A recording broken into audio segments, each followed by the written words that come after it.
ہاں وہ اصل میں ہمارے وظیفے کی کتابوں میں تو موجود ہیں، کسی بزرگ نے اور مشائخ نے اس کو لکھا، وہ دعا حدیث شریف میں تو نہیں، لیکن کوئی بھی دعا ہو اس کے الفاظ اگر جائز ہوں اس کے پڑھنے میں کوئی حرج نہیں. جیسا کہ آپ نے شاید اسی طرف اشارہ کیا، کہتے ہیں کہ بھئی یہ دعا اگر پڑھ لی جائے تو آئندہ محرم تک وہ زندہ رہے گا، یہ کہا جاتا ہے، ٹھیک ہے نا. لیکن یہ بھی ایک دعا اور اس کے فضائل میں یہ بات موجود ہے. اور کہتے ہیں کہ جس وقت موت آ جائے تو یا تو دعا ہی بھول جائے گا، یا یہ نہیں کہ بھئی اسرائیل علیہ السلام سے کہ میں نے تو دعا پڑھی تم پہلے کیسے آ گئے، یہ تو نہیں ہوگا. اس لیے کہ موت کا وقت تو ایک مقرر ہے، اور وہ چاہے اب دعا پڑھے یا نہیں. اس کی ایک چیز میں بتاؤں آپ کو، جب قضا آتی ہے تو آدمی سب بھول جاتا. حضرت سلیمان علیہ السلام ہدہد کو اپنے لشکر میں رکھتے تھے. اس میں خوبی کیا تھی؟ چھوٹا سا جانور ہے، چڑیا جتنا، لیکن وہ لشکر میں ہوتا. مفسرین نے لکھا کہ ہدہد میں یہ خوبی ہے کہ جب سلیمان علیہ السلام ایسے آسمان پر اڑتے ہوئے جاتے، وہ اتنے دور سے جھانک کر کے زمین میں پانی دیکھ لیا کرتا کہ پانی کہاں، اور وہ مشورہ دیتا سلیمان علیہ السلام کو کہ آپ یہاں لشکر اتار دیں اور جب کھدائی کریں گے تو پانی یہاں موجود ہے. اس سے پوچھا گیا کہ یہ بتاؤ کہ تم بادلوں پہ پرواز کرتے ہوئے پانی کو دیکھ لیتے ہو، جب جال میں پھنستے ہو تو اتنا جال نظر نہیں آتا؟ کہ نہیں، جب قضا آتی ہے تو جال نظر نہیں آتا. سمجھ گئے نا؟ وہاں تو آسمان کی سطح پہ جو ہے وہ پانی نظر آ جاتا، مگر جب موت آتی ہے تو جال نظر نہیں آتا.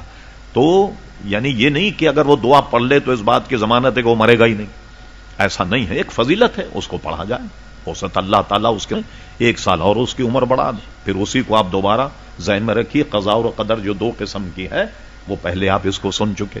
اور رہا اس کے فضائل اور مناقب، تو اس میں یوم عاشوراء کی فضیلت صحیح 6 میں حدیث ہے کہ حضور علیہ الصلوۃ والسلام ہجرت فرما کر جب مدینہ منورہ آئے تو یہ پہلا سال تھا.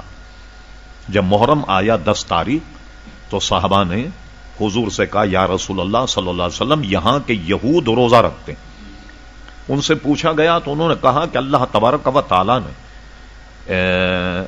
اس دن 10 محرم کو بنی اسرائیل کو فرعون کے شکنجے سے نجات دی، اس لیے دن مناتے، یہ روزہ رکھتے. جیسے بہت سے لوگ کہتے ہیں نا جی دن منانا ناجائز ہے، یہ میلاد النبی منا رہے ہیں، 11ویں منا رہے ہیں، 6ٹھی منا رہے ہیں. وہ اس حدیث سے سبق لے.